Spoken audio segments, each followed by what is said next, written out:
Stories that are untold, underreported, and all-out inspirational.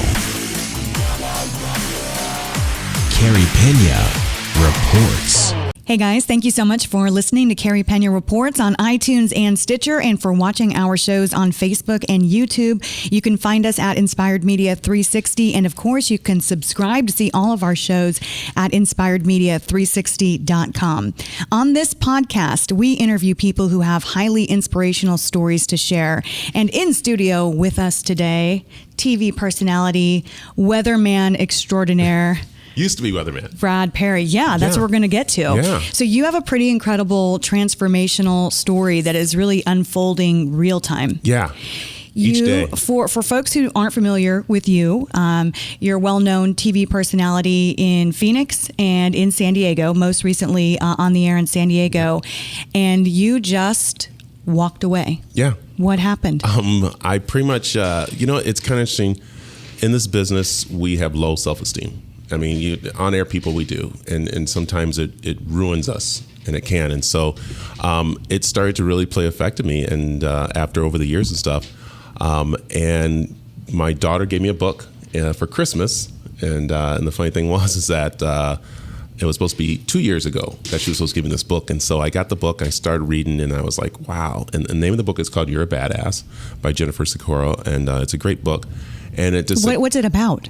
It's about you taking back your life, you taking responsibility, you knowing what you have and not looking at everybody else. And that is the biggest problem we have. I think everybody in the world, I don't care who you are, at one time in your life, you have looked at someone else's life and gotten so upset that you didn't have it and not looking at your own life. And some people have stayed in that rut. And that's where they're at right now. That's why they think the world's out against them. That's why they don't have anything.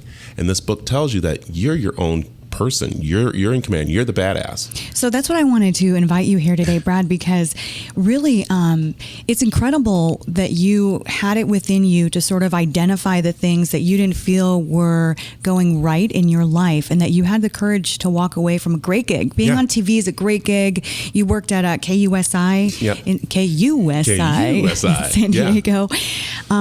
But something inside of you. It was me. The thing is that guys, we're dumb. I'll look in the camera and say we're dumb. We are dumb. And I just started to listen to other people and started to find motivators. And it's kind of funny, as I was starting this transition and just saying where I was going, a lot of people really thought, well, Brad must have a drug problem or a drinking problem or whatever. It's like, no, I had a inside problem, my soul, myself. That was the problem, that I wasn't doing things right. I thought I was, and being in TV and how we're supposed to be all these cool guys and we're supposed to have all this, it started to crash me. And it really started to take effect on my kids. And that was a part. I thought I was doing everything right. I thought going to church and doing all this stuff, but it was really something deep inside that I wasn't doing right. So you started doing some soul searching. Yeah. Your daughter gave you the book. Yes. And one book led to another. Talk to me about this part of the journey. So the part of the journey was where I said, okay, you know what? I'm going to start 2017 by reading one book a month, and all of a sudden it turned into 2-3 books a month. I can't put them down. I'm starting to learn. I went with the Tony Robbins book. I went with a couple of books. I brought one I love that I preach to everybody, and I don't know if you can see that, but it's The Power of Now. And that was a really big one that woke me up, because we all live in the past. We live in mistakes, and we think that, okay, I'm a mistake or I did things. And I stopped that. I started living now, not in the future, not in the past, living each day and now. And it really helped me out a lot to realize, okay, are you living the best life you can live? And that's where, as I understand how you're telling your story, you looked at where you were, and not that there was anything wrong with your job per se, but you weren't happy in that position any longer. You had been doing the weather on the air for many years. Yep, many years. And you didn't feel that you were advancing. Exactly. I wasn't. And the thing was that I'm still advancing, probably faster than some people are expecting, scaring some people. But my job wasn't. And what usually happens in a job, and it's not your fault. It's not anybody's fault. It's just, it's not moving the way you want it to, and as in your way. And so in June I walked in, but there was other factors. Let me back up. there was other factors that played in wanting to make a change and stuff. And I did see where, I love KUSI. I love them very much. Everybody's wonderful there, but they just weren't moving the way I needed to move. And I know sometimes you're supposed to wait, but I need to move. So I went in June and said, deep inside, I got to go. Like, there's a new Brad, there's a new me, and I need to go discover it and not be scared anymore. And it's funny, we have all these doors that open up for us, Carey, that we don't walk through. And I started thinking about this the other day, and I actually talked to my mom. And I'm like, Mom, you know how many doors open for me? And when they're bad doors, we blame it on somebody else. And then when they're good doors, we say I'm lucky. But not really. Like, these doors are meant to be open for you. And so I finally said, you know what? I got to walk through this door. I got to go through. I don't know what's going to happen. I have no savings. And just walk through. And it was the best feeling in the world. How did they receive it? Because you're very popular on the air in San Diego. Yeah. In fact, I posted a picture with you the other day, and I went to go to see my esthetician, Jonna, and she goes, "Was that Brad Perry? I'm a huge fan of his. He was so great on the air in San Diego." Yeah. They were kind of happy. My news director, Steve Cohen, is an amazing man. He's a guru, and he actually was on the journey with me throughout the 7 years I was there, and my ups and downs and stuff, just like we had here with Phil Avidros and Dennis, and he took his time with me. And so when I came to tell him, he was like, yeah, okay, Brad, you're going. And then after a month later, I'm like, hey, I'm going. He's like, go home, sleep it off. Exactly. They're like, okay. And so then literally August, I said, no, it's September, I'm going. He looked at me and said, you're really serious, aren't you? I go, yeah. And it was still continuing my reading, my faith and everything like that. And just going. And the more that you read, the more passionate you felt about walking through the door without knowing what's on the other side. Because that's the important part, I think, about your story that you're telling today, is that this is a big leap of faith. And you wrote me a note saying, no job, no money, but happy to start a new life journey. And no, I haven't gone crazy or joined a cult. And then you continued on to say, well, if you call healthy mind, healthy body, healthy soul a cult, then I'm soon going to be the leader of that cult. And that's it right there. It is. It's a very, I'm not going to say scary. Scary is if you don't take the road. But it is. It's amazing how when you take responsibility, and that's what really is the thing, is I took responsibility for all my faults. I took responsibility for what I do, losing weight, being healthy and stuff. And so, there's 1.5 years left on that contract in San Diego. They've not let me out of it yet. And because they think I have another job. They think I have something else lined up, what some people do, but I have nothing lined up. And in the television business, just to let our audience know that there's oftentimes non-competes, so you're sort of locked up. Yeah. But they let you kind of walk out the door, and you continued reading. Tell me a few more books that really impacted you. A few more. One is The Voice of Knowledge. I'll hold that up there. If you can see that one right there, it's The Voice of Knowledge. And if you ever read the 4 agreements that everybody talks about, it's the same person that writes the 4 agreements. But this was talking about not listening to other people's voices or even your own voice. And we're our worst enemy. And our worst enemy is the person who sits there and does what? I don't think you should do that. On certain things. I think I want to leave my job. No, you shouldn't leave your job. You blah, blah, blah. But really, it's like, I need to leave my job. And so when I started to really figure out that voice back there was saying time to go was a very positive voice to me than a negative one, then I stepped up and said, it's time to go, and didn't listen to other people's voice. And I'll be honest, the owner of the station came to me and, talked to me. And I guarantee you, if I didn't read the books I've read, these 2 books and some other ones, I'd probably still be at that job. I still would be a very low self-esteem and very like, okay, you're right. I need, and what ends up happening is that 1 year then turns into the next and turns into the next. And then it really does get scary to go off and figure out maybe the bigger picture for you or what could potentially make you happier and your best self. Right. And we were saying this is that, and nothing against those people who are there in the news who are still there, but I really said, I don't want to be that bitter news person. And I kind of like it was kind of where you saw yourself going. Yeah. It's not that it happens to everyone, but you saw yourself kind of going in that direction. Yeah. If I would have stayed, I probably would have been a train wreck and upset and mad at myself and stuff. And so stepping away was great, and it's important. So Brad, as you were sort of looking within yourself, and I can't underscore enough, you lost a ton of weight. Yeah. You look so calm. 50 pounds. 50 pounds and still. So as you started each day to kind of find this new, you call it Brad 2.0. Yeah, a new Brad, yeah. Talk to me about the health and wellness component and sort of how each day you continued to build. Yeah, well, that was the thing. We all blame our losing weight on something. I can't get to the gym because of work, or I'm eating this because she brought it home, or I did that. It's all up to you. So what I did was I literally said, you know what? I'm going to go to the gym. And I not take any diet plan or anything like that. So I just started going to the gym, and I said, each day I'm going to set literally for myself anywhere from 30 minutes to an hour to be at the gym.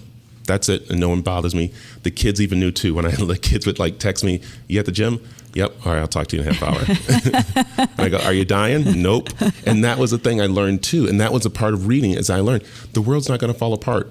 If I step away from myself for 30 minutes to make myself better, the world's not going to fall apart. See, that's a huge thing. Yeah. Is that I think a lot of times we get way too caught up in ourselves and think that if we don't answer this email, and when you're on TV, you feel like everybody wants something from you, and once you just kind of get rid of that, it's amazing. And so on the journey of losing weight, I started to count my calories. I love my Fitbit. I love the Fitbit.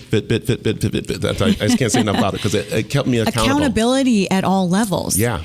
You have a third book over there. So my third book is and also as I go through, my third one is Broadcasting Happiness, which I love this book. I just finished it. The lady who wrote this was a news anchor for CBS News National, and she just started to see what we were going on in our broadcasting world. And I saw it too, like what we're doing now. I think we have the worst saying that we somehow love to do, and that is, if it bleeds, it leads, which in this day and age, it doesn't anymore. What leads is starting something positive. Start the show off positive. And we weren't. I mean, with our politics and everything like that, I mean, you can turn on, a news channel, major news channel, and it's the same thing over and over and over. And that kind of started to weigh on you, right? Yeah, that really weighed on me a lot, because one of what, our president was saying about our business. This is my living. This is my livelihood. And thinking that, wow, each morning I'm going in and people are thinking that I'm giving them fake news when I'm trying to give them positive stuff and everything. And that just really hurt me, where no one wanted to take a stand against this. But we keep leading into it by, our breaking news. Our breaking news, like today, was, hey, the health bill. What's breaking news about it? They've been discussing this for the longest. But that's where, media is going. So with Broadcasting Happiness, it's telling us not just in news, but in general, to broadcast happiness. You have the power to change someone's personality. You have the power to change somebody. I climbed today the mountain, and everybody walked by, I smiled. And it was really cool to watch someone walking up with their head down, sweating. They look up and go and smile, and then they smiled. And it was the best feeling I had going. I was high-fiving little kids who were going up. I told people, and that's what we are doing, and that's what I want to do too. And my broadcasting that I want to do now is for men. I really want to touch upon men, because we need to have more positiveness and take responsibility for ourselves as men. A big part of your journey is being a better role model, in your words, for your children. Yeah. Now that was pretty emotional for you, right? That you realized at a certain point that you didn't feel that you were being a good role model. No, I thought me going to work, showing my kids hard work, going to church, being healthy, eating, was great. I thought I was doing nice things, being nice to people and stuff. But really, when I stepped back, and my son said something to me, and it made me stop in my tracks.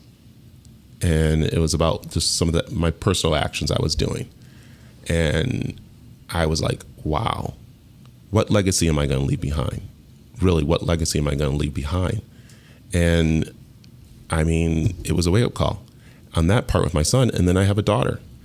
And I was like, you know what? I got to be better for them. I want to be around, so that's why the healthiness is important, going to the gym. I want to be around for grandchildren. I want to be around for the weddings and stuff like that. So that was a part of the health part that I said I'll take responsibility for. And then on the part of showing them about not sticking somewhere where you're unhappy, or not sticking with something, yes, be loyal, be there, but make sure you're happy there. And that was a wake-up call. But the big wake-up call was my kids kind of like going, Dad, this isn't where we're not liking this. What's been the most emotional part of this journey? I think the most emotional part of the journey is probably waking up each day thankful. Waking up each morning, no matter what, because I don't know where I'm going to go. I don't know what's going to happen. But to be thankful. And I think I wake up with a tear every morning going, wow, this is awesome. This is the best feeling in the world. Do you feel emotional about where you are right now? Yeah, the great thing is, and look, you get me going to cry. What are you doing? This is like, what kind of tree are you? I think what's making me very happy is that I'm doing this. No one's forcing me. No one's doing anything. I've taken the responsibility. I've taken what I want to do and be a better person. And each day I wake up being a better person. And it's the best feeling in the world. It is the best feeling that I don't have to worry about what kind of car I drive, what house I have. And the other thing is knowing that, I have love. I have love for myself. And that's huge. Yeah, it's huge. And I don't care if people think, well, he must have lost his, rocker, or whatever. No. I mean, it's time that we start giving people the benefit of the doubt and start, being happy for them. So has that been freeing too for you, Brad, to make this decision and not worry about why because of course they're going to ask. You walked away from a high profile TV gig, et cetera, et cetera. It's been the best thing in the world to say you did the right thing and to look at it that way, because now all these people are coming out of the woodwork that are helping me further on my journey. And my journey has been one that, of doing, a show that I want to do, an inspiring show. And you came to the right place. I came to the right Brad place. Perry. So that's what I'm saying. Like, how great is this that literally it's been almost 4 weeks I've left the job and I'm sitting here with someone with the words inspired, right behind them and talking to you. BP, thank you so much. Thank Where can you for people having me follow on along here. with your journey? So they can go to Instagram and Facebook at Brad Perry 2.0. And I hope you do. Please come and join me. I need followers. It's funny, in this book, Broadcasting Happiness, it says find 31 people. So right now I have 3,000 people. I want to hopefully get to 31,000 people. Yeah. And so they're following. But I'm on a great journey, and it's gonna be scary for some of you when you hear what I have to say and talk about. But it's going to be the best journey you ever had. It's going to be a party. It's a journey party.